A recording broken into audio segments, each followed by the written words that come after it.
नमस्कार। नई परख के राष्ट्रीय मुद्दा कार्यक्रम में आपका स्वागत है और रोज की तरह ही हमारे साथ प्रोफेसर अभय कुमार दुबे हैं, जिनसे हम देश की राजनीति से जुड़े कुछ मुद्दों पर बातचीत करेंगे।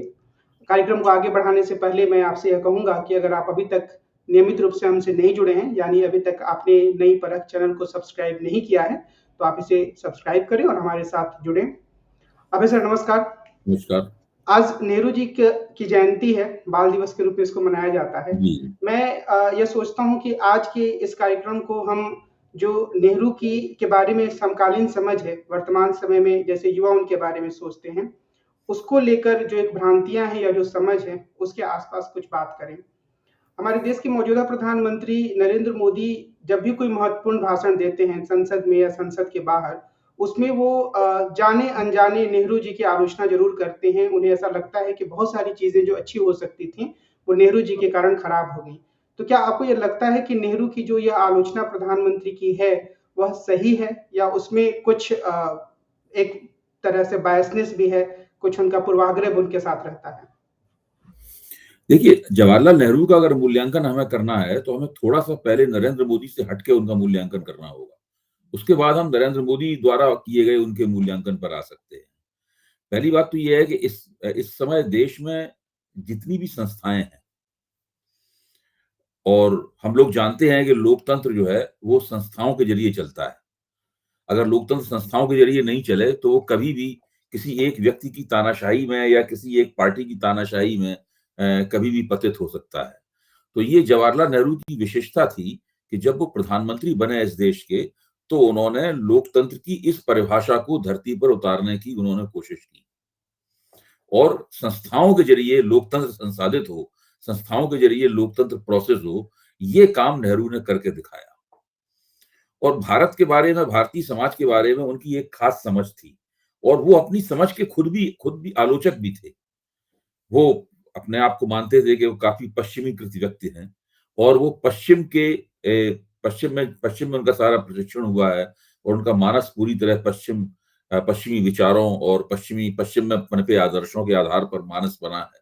और तब फिर जब वो भारत को देखते थे, उसके बाद में जो भारत की समझ है, अगर आप उस पूरी समझ को पढ़ें, जो कि स्वयं नेहरू के लेखन में विस्तृत रूप से मौजूद है, तो आप पाएँगे कि पश्चिमी ढंग का व्यक्ति होते हुए भी और जिसको कह सकते हैं आधुनिकतावादी होते हुए भी और भारत के बारे में एक पश्चिमी स्वप्न रखने वाला राष्ट्र निर्माता होते हुए भी, भारत के बारे में उनकी समझ बहुत गहरी थी।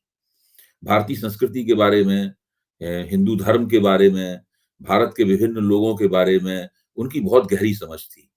उनके ऊपर जो लोग मुस्लिम तुष्टीकरण का और मुस्लिम परस्ती का आरोप लगाते हैं, वो अगर केवल सिर्फ हिंदुओं के बारे में, ब्राह्मणों के बारे में, भारत के इतिहास के बारे में अगर आप उनकी समझ को देख लें, तो ताज्जुब होगा कि ये आरोप उनके ऊपर लगाया जाने वाला कितना खोखला है।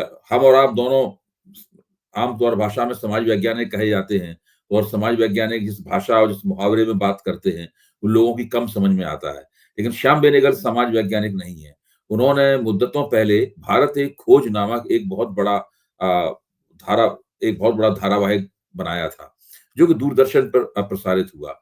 वो जवाहरलाल नेहरू की पुस्तक भारत की खोज के आधार पर बनाया गया था। सिर्फ कोई भी व्यक्ति जो किसी भी किस्म की राजनीतिक विचारधारा में दीक्षित न हो, निष्पक्ष रूप से केवल श्याम बेनेगल द्वारा बनाया गया वह धारावाहिक देख ले क्रम से, तो उसे भारतीय समाज के बारे में, भारतीय संस्कृति के बारे में, हिंदुओं के बारे में, मुसलमानों के बारे में, प्राचीन भारत के इतिहास के बारे में, मध्यकालीन भारत के इतिहास के बारे में और भारत आज़ादी की लड़ाई के बारे में इतनी गहरी समझ हो जाएगी कि वो उसके बारे में अगर चाहे तो उसके आईने में काफ़ी कुछ अपनी बौद्धिकता की रचना कर सकता है। तो ऐसे जवाहरलाल नेहरू थे। अब उन जवाहरलाल नेहरू को अगर आज के हुक्मरान जिनमें शीर्ष स्थान पर नरेंद्र मोदी हैं, वो अगर आलोचना करते हैं, तो मुझे तो उनकी आलोचनाओं पे एक तरह से हँसी आती है।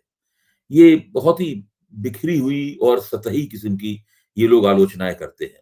मैं तो मानता हूँ कि उन आलोचनाओं को करने से उनका जो राजनीतिक प्रोजेक्ट है, उनके पास उनके राजनीतिक आदर्श जवाहरलाल नेहरू के आदर्शों से बिल्कुल भिन्न है। वे देश की जितनी भी लोकतांत्रिक संस्थाएं हैं उनको सरकार के अधीन कर देना चाहते हैं। वो पूरे समाज का, पूरे विमर्श का, हर चीज का एक बड़े पैमाने पर सरकारीकरण करना चाहते हैं और वो काफी तेजी के साथ इस काम में सफल भी हो रहे हैं। जो लोकतंत्र के केंद्र में नागरिक की हैसियत होनी चाहिए, नागरिक की हैसियत की बजाय वो लोकतंत्र के केंद्र में एक सुरक्षा कर्मी की और एक फौज के जवान की हस्ती को लाना चाहते हैं। और उनकी पूरी कोशिश है कि दो चुनावों के बीच में लोग एक पैसिव किस्म की, एक निष्क्रिय किस्म की राजनीति करें, एक सक्रिय किस्म की राजनीति ना करें। वो विपक्ष की आवाज को न केवल फौरी तौर पर दबाना चाहते हैं, बल्कि वो आम जनता को एक तरह का अभ्यास डलवा रहे हैं कि वो विपक्ष की बातों के ऊपर ध्यान न दे और विपक्ष को लगातार संदेह की दृष्टि से देखे, जब तक कि विपक्ष अपनी कोशिशों से सत्ता पक्ष न बन जाए। जैसे ही विपक्ष सत्ता पक्ष बन जाए, तब तो फिर जनता उन्हें नए तरीके से देखेगी। जब तक विपक्ष है, तब तक उसको गंभीरता से न लिया जाए। यानी सरकार की जब वो आलोचना कर रहा है, उसको गंभीरता से न लिया जाए। एक इस तरह का सारे देश में माहौल बनाया जा रहा है। जवाहरलाल नेहरू जिस देश का निर्माण करना चाहते थे, वो अलग तरह का देश था। मैं ये नहीं कह रहा हूं कि उनके चिंतन में और उन्होंने प्रधानमंत्री के तौर पर जिस तरह का देश बनाना चाहा, उस स्वप्न के अंदर कुछ समस्याएं नहीं थी। मैं ये भी नहीं कह रहा हूं कि जवाहरलाल नेहरू से गलतियां नहीं हुई। उनसे गलतियां होना तो बहुत ही स्वाभाविक था, क्योंकि बहुत सारे काम वो नए तरीके से कर रहे थे। मैं तो आपको केवल एक छोटा उदाहरण दूंगा। अगर आप इंडिया हेरिटेज सेंटर में जाएं और उसका जो भारतीय व्यंजनों का जो रेस्टोरेंट है, उस रेस्टोरेंट में जाएं तो उसके शुरू में एक शौचालय बना हुआ है। उस शौचालय के बाहर एक तस्वीर लगी हुई है, श्वेत शाम काली सफेद तस्वीर लगी हुई है, तो जवाहरलाल नेहरू की तस्वीर है। जवाहरलाल नेहरू उसमें एक शौचालय की जांच कर रहे हैं कि वो साफ है कि नहीं। वो केवल तस्वीर अपने आप में एक मेटाफर है, अपने आप में एक रूपक है, जो बताती है कि कितने छोटे स्तर से इस देश के निर्माण से और कितने बड़े स्तर तक इस देश के निर्माण के बारे में उनके दिमाग में बातें रही होंगी। इसी तरीके से जनता जो 26 जनवरी को जो परेड होती है, उस परेड पे जवाहरलाल नेहरू, तत्कालीन शिक्षा मंत्री मौलाना आजाद और उनके सचिव हुमायूं कबीर के बीच में जो पत्र व्यवहार हुआ है, केवल आप उस पत्र व्यवहार को देख लें। उस पत्र व्यवहार से ही वो परेड निकलती, परेड का जो मौजूदा स्वरूप है उसी पत्र व्यवहार से निकलता है। अगर आप उस पत्र व्यवहार को देख लें, उससे भी आपको अंदाजा हो जाएगा कि किस किस तरह की चीजों के बारे में वो लोग सोच रहे थे, क्या क्या, कौन कौन सी इमारतें खड़ी करना उनका मकसद था, कहाँ कहाँ वो बुनियाद डाल रहे थे, कहाँ कहाँ वो पहले की बनाई हुई, पहले की अंग्रेजों द्वारा चलाई गई चीजों को नष्ट कर रहे थे। ये तो एक बात रही। लेकिन दूसरी बात, कुछ नेहरू जी के साथ कुछ ऐसी समस्याएं थी, इनका मैं भी आलोचक हूँ, लेकिन इस रूप में उनका आलोचक नहीं हूं कि मैं उनको एक नकारात्मक हस्ती के तौर पर पेश करूं। मैं ये मानता हूं इस देश के लोकतंत्र में बहुत सी जो सकारात्मक बातें हैं, उनका श्रेय जवाहरलाल नेहरू को जाना चाहिए। और जो कुछ एक नकारात्मक बातें हैं, मेरे ख्याल से हम और आप दोनों इस मामले में एक ही तरीके से सोचते हैं। जवाहरलाल नेहरू जब प्रधानमंत्री बने तो उन्होंने कुछ पहले कदम जो उठाए, उसमें एक कदम ये था कि उन्होंने इस देश में ब्रिटिश काउंसिल को निमंत्रित किया कि आके इस देश में अपना दफ्तर खोलें। कस्तूरबा गांधी रोड पे एक तरफ आपको ब्रिटिश काउंसिल का दफ्तर मिलेगा और सड़क आप पार करेंगे, दूसरी तरफ यूनाइटेड स्टेट्स इंफॉर्मेशन सर्विस यूएसआईएस का दफ्तर मिलेगा। ये दोनों संस्थाओं का काम, लक्ष्य सारी दुनिया में अंग्रेजी का प्रचार प्रसार करना है। जवाहरलाल नेहरू को इस बात को लेकर काफी चिंता थी कि हिंदुस्तान आजाद हो गया है और अब भारतीय भाषाओं का प्रचार प्रसार ज्यादा होगा, उनका प्रभाव ज्यादा बढ़ेगा, तो ऐसे में कहीं भारतवासियों की अंग्रेजी कमजोर ना हो जाए। इसलिए उन्होंने ब्रिटिश काउंसिल को बुलाया था। ब्रिटिश काउंसिल उनके निमंत्रण पे आई, उसने भारत में अपना दफ्तर खोला और सारे देश में बड़े बड़े सम्मेलन किए इस बात का पता लगाने के लिए कि भारतवासियों को अंग्रेजी किस तरीके से सिखाई जाए, वो कौन सी सबसे अच्छी विधि होगी जो भारतवासियों को अंग्रेजी का प्रशिक्षण देने के लिए अपनाई जानी चाहिए। इसके लिए सारी दुनिया से वो विशेषज्ञों को बुलाती थी और भारतवासियों में अंग्रेजी का प्रचार प्रसार कैसे किया जाए, आज भी ये संस्था ये काम करती है। तो मैं सिर्फ एक उदाहरण के तौर पर बता रहा हूं कि नेहरू का जो भारत संबंधी स्वप्न था, उस स्वप्न के साथ में बहुत सी समस्याएं थी, लेकिन वे नहीं थी जिनके आधार पर आज के हुक्मरान उनकी आलोचना करते हैं। आज के हुक्मरानों को अभी नेहरू की सही सही आलोचना करना सीखना होगा। एक बात बार-बार कही जाती है कि अगर नेहरू की जगह पटेल देश के प्रधानमंत्री बनते तो बहुत सारी चीज़ें अच्छी होती। मिसाल के तौर पर कश्मीर की बात कही जाती है। आगे चलकर चाइना युद्ध की बात भी कही जाती है कि नेहरू ज़्यादा कूटनीतिक तरीके से या यथार्थवादी तरीके से नहीं सोच पाते थे। तो आपको क्या लगता है कि यह आलोचना काफ़ी सशक्त है नेहरू के संदर्भ में? देखिए, ये अगर और मगर के जरिए अगर हम चीजों को सोचेंगे तो उसका कोई मतलब ही नहीं होगा।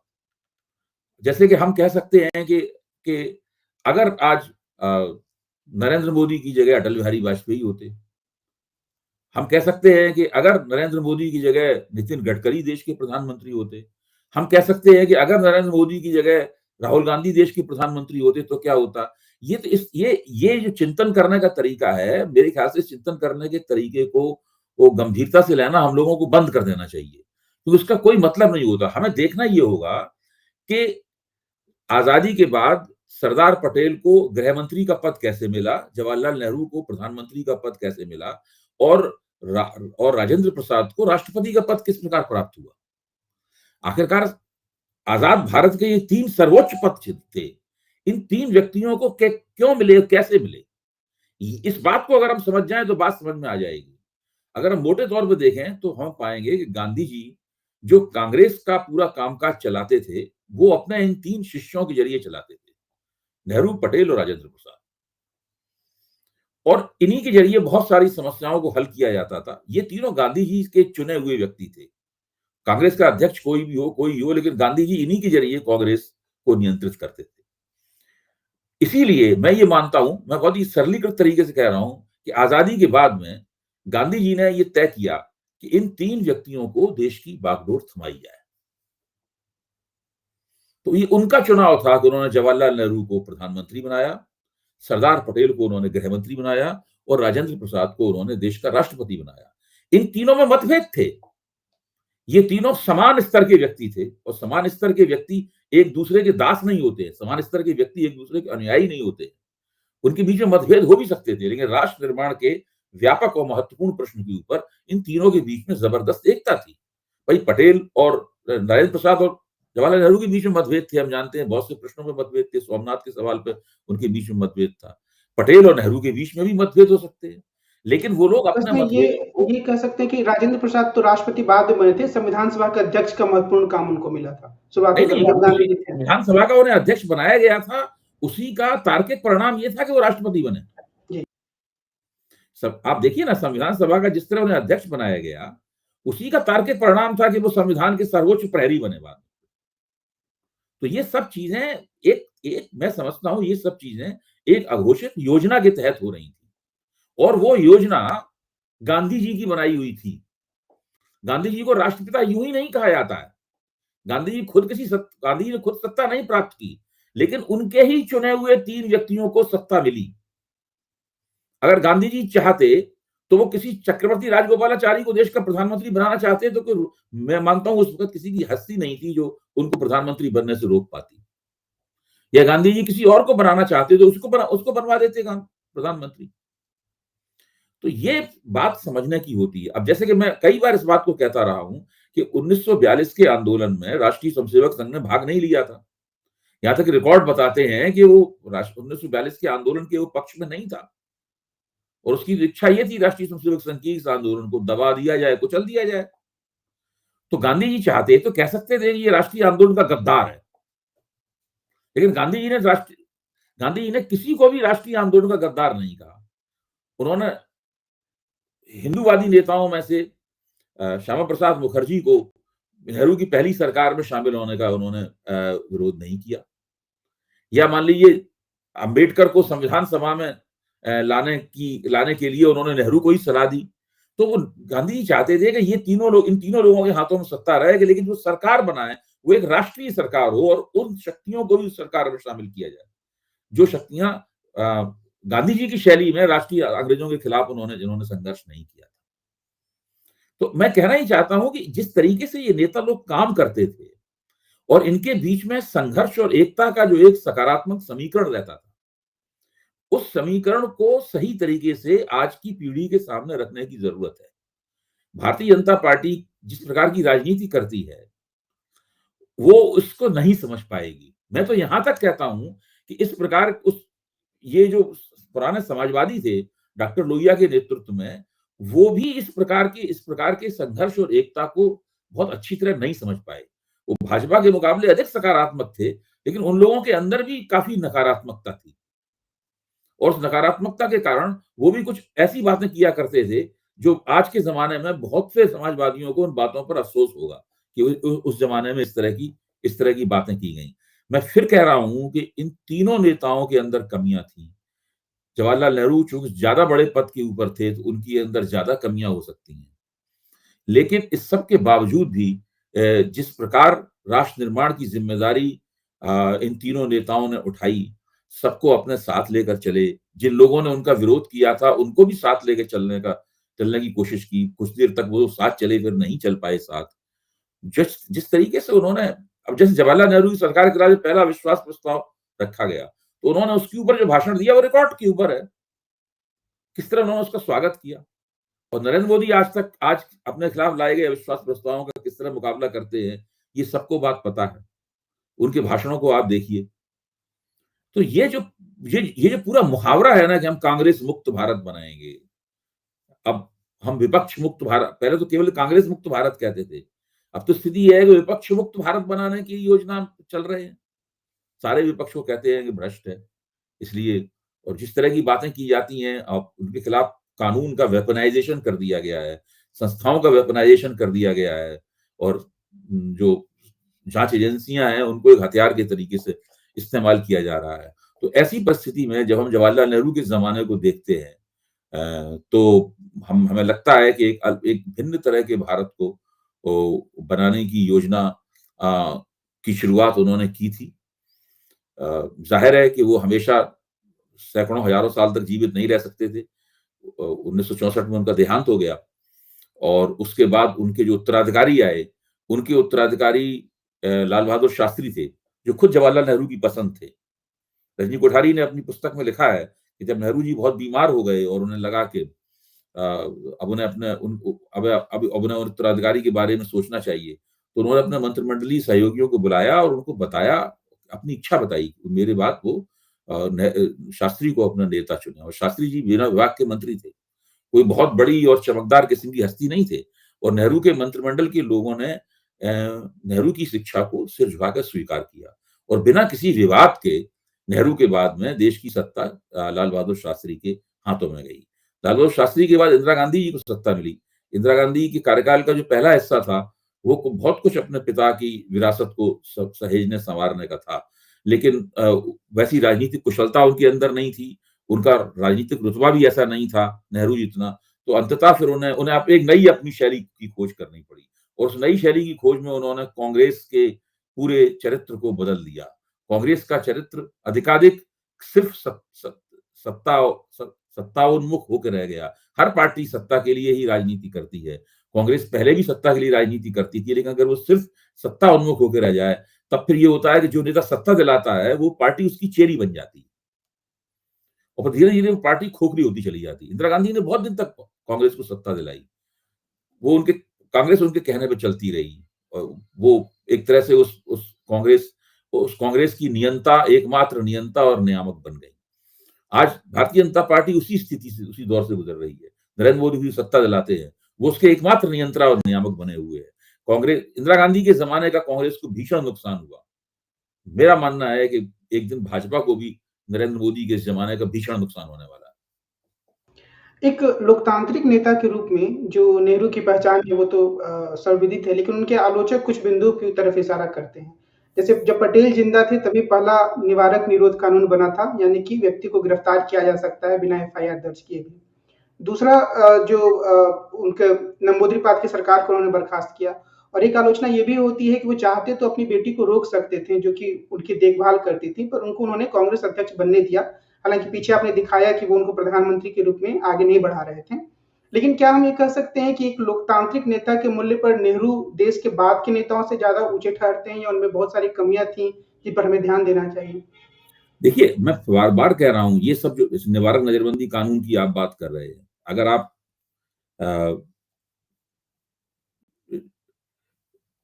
पहला साल था जो कांग्रेस की हुकूमत का, जवाहरलाल नेहरू के नेतृत्व में। अगर उस पहले साल में पटेल के वक्तव्यों को देखें, नेहरू के वक्तव्यों को देखें आप, अगर गोविंद वल्लभ पंत के वक्तव्यों को आप देखें, तो आप पाएंगे कि वो लोग काफी कुछ उस तरह की भाषा का इस्तेमाल कर रहे हैं, ऐसी भाषा अक्सर आज इस्तेमाल होती है। इस बात का ये आजादी झूठी करके एक समाज वैज्ञानिक लेख लिखा गया है, जिसमें दस्तावेजों के सहारे उस जमाने में जिस तरह की बातें होती थी, उस जमाने में ये लोग भी कहते थे कि हम लोग बेकार में आंदोलन ना करें। अब तो देश में अपनी सरकार आ गई है, तो अंग्रेजों के जमाने में ये बातें ठीक थी। अब तो राष्ट्र निर्माण का समय है और कांग्रेस ही देश की प्रतीक है। जो कांग्रेस का विरोध कर रहे हैं, वो दरअसल देश का हित नहीं चाहते। इस प्रकार की बात उस वक्त भी होती थी, लेकिन एक बहुत ही सीमित लहजे में, सीमित तरीके से इस तरह की बात होती थी। आज यही बात बहुत बड़े पैमाने पर की जा रही है। ये प्रवृत्ति जो एक ऐसी प्रवृत्ति थी जिसको खोजना पड़ता है आपको उस जमाने के इतिहास में कहीं। आज तो यही प्रवृत्ति दिखाई पड़ती है और बाकी कोई दूसरी प्रवृत्ति दिखाई नहीं पड़ती। तो ये जिन कमियों की तरफ आप इशारा कर रहे हैं, वो तमाम कमियां थी और उन कमियों का विश्लेषण होना चाहिए और उनकी आलोचना होनी चाहिए, लेकिन इस तरीके से नहीं जिस तरीके से आजकल होती है। इसीलिए मैं कहता हूं कि आज के नेताओं को जवाहरलाल नेहरू और उनके युग की आलोचना करना आता नहीं है। उन्हें उस युग की आलोचना करना सीखना होगा। अकादमिक दुनिया में जो पूरा विमर्श चलता है, उसमें ऐसा लगता है कि जैसे नेहरू का एक दौर था, एक स्वप्न था, जो कि काफ़ी तक उसकी आलोचना भी होती है और कई सारे विद्वान उसको अप्रासंगिक भी मानते हैं। मिसाल के तौर पर उनकी आर्थिक नीति की आलोचना होती है, सेकुलरवाद की जो उनकी अवधारणा थी, वो माना जाता है कि उसने काफ़ी कुछ देश का भला नहीं किया और उसी तरीके से और कई सारी चीज़ें हैं जिनमें कहा जाता है कि जो नेहरू का दौर था, वो एक तरीके से कुछ उसमें अच्छाइयाँ थी पर वो अतीत की चीज़ है। तो क्या उसमें बहुत सारी ऐसी चीज़ें हैं जिन्हें हम अभी प्रासंगिक पा सकते हैं या जो नेहरूवादी स्वप्न जिसे कहा जाता है, वो अब खत्म हो चुका है? नहीं, ठीक है, वो तो अतीत की चीज थी, उसको वर्तमान नहीं बनाया सकता। तब से अब तक जमाना बहुत बदल गया है, मीडिया का साइज बदल गया है, टेक्नोलॉजी बदल गई है और पता नहीं क्या-क्या हो गया है। जो विश्व पूंजीवाद की शक्ल सूरत है और उसका विस्तार है, वो पूरी तरीके से बदल चुका है। कोई नेहरू का युग ही हमेशा जारी रहेगा, ये तो बात कहना इसकी कोई तुक ही नहीं है। इस बात के बारे में तो हम लोग ये कह ही नहीं सकते, मेरा कहना ये है। ये प्रश्न ये नहीं है कि आज का ज़माना बदल गया है। सवाल ये है या हमें नेहरू के ज़माने को दोबारा वापस लाना है। नेहरू के ज़माने की जो स्पिरिट थी, उनकी उनके ज़माने का जो जीवट था, उसकी जो चेतना थी, उसकी आत्मा थी, उस आत्मा में ऐसे बहुत से पहलू थे, जिन्हें सुरक्षित रखना ज़रूरी है। और ऐसे कई आग्रह थे जिनको छोड़ देना चाहिए आलोचना करके, जिनसे बचने की कोशिश करनी चाहिए। और इसकी बहुत आसानी के साथ में इनकी लिस्ट बनाई जा सकती है। कि नेहरू के युग में कौन-कौन से पहलू अच्छे थे और कौन-कौन से पहलू नेहरू के युग के अवांछनीय थे, जिनको हम लोगों को कर इसलिए मैं कहता हूं कि कई कल्पनाशीलताएं हैं, जिनके आधार पर इस देश का निर्माण हुआ है। एक नेहरू की कल्पनाशीलता है, एक गांधी की कल्पनाशीलता है, जिसकी नेहरू के साथ मित्रता थी। एक अंबेडकर की कल्पनाशीलता है, जो एक तरह के भारत को बनाना चाहते थे। इसी तरीके से एक कल्पनाशीलता मार्क्सवादियों की है। इसी तरह से एक कल्पनाशीलता विनायक दामोदर सावरकर की भी थी। विनायक दामोदर सावरकर की कल्पनाशीलता बहुत दिनों तक हाशिए पड़ी रही, वो कभी मुख्य धार में नहीं आ पाई। आजकल वो मुख्य धार में है। तो ये सब इस तरह के दौर हर देश के इतिहास में आते रहते हैं। सवाल ये है कि जो गुजरे हुए दौरों से आप क्या सीखते हैं? मौजूदा सरकार गुजरे हुए दौर से कुछ न सीखने का नाटक करती है। जबकि आप कभी भी गुजरे हुए ज़माने को पूरी तरीके से ध्वंस करके उनको खंडर में नहीं बदल सकते, क्योंकि उस ज़माने की बहुत सी बातों का आपको वाहक होना पड़ता है। तो आज की बातचीत के लिए आपको बहुत-बहुत धन्यवाद और मुझे उम्मीद है कि आज की बातचीत से जवाहरलाल नेहरू की जो ज़िंदगी है, उनकी जो नीतियाँ थी, उनके जो कार्य थे, उसके बारे में हमारे जो दर्शक हैं, वो एक आलोचनात्मक समझ बना पाएँगे। हम इस तरह के मुद्दों पर आगे भी बातचीत करते रहेंगे। हम कल फिर मिलेंगे और देश की राजनीति से जुड़े मुद्दों पर प्रोफ़ेसर अभय कुमार दुबे से बातचीत करेंगे। आज की बातचीत के लिए वैसे बहुत-बहुत धन्यवाद। जी। नमस्कार।